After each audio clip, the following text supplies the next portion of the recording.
MzeroA Nation! Do you have your own personal minimums when you fly?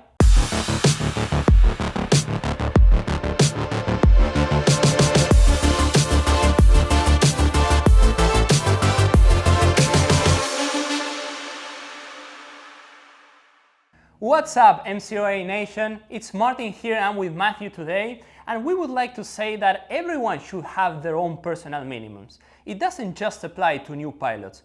In fact, over time, as you will progress in your pilot career, your personal minimums will likely change.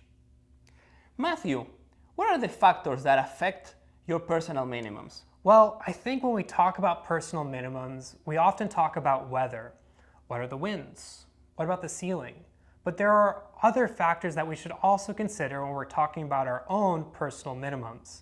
Let's look at some examples. Do you fly multiple different types of airplanes? There's a lot of differences between flying a Piper and a Cessna.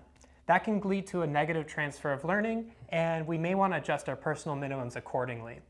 Another example is avionics. What are you proficient in, six-pack or glass?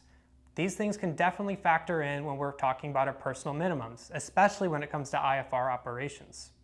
You can also talk about airspace. Is it an airspace that you're comfortable flying in, that you fly in often, or is it a new airport you've never been to?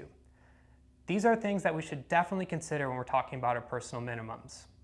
Now that we know some examples of personal minimums, Martin, how do you adapt your personal minimums when you fly? Great question, Matthew. What I use is a flight risk assessment tool. I use it to conduct a self-assessment, and then I can adapt my personal minimums related to a specific flight. For example, when I'm flying an aircraft with unfamiliar avionics or an unfamiliar airspace, my minimums will become more stringent due to a higher workload.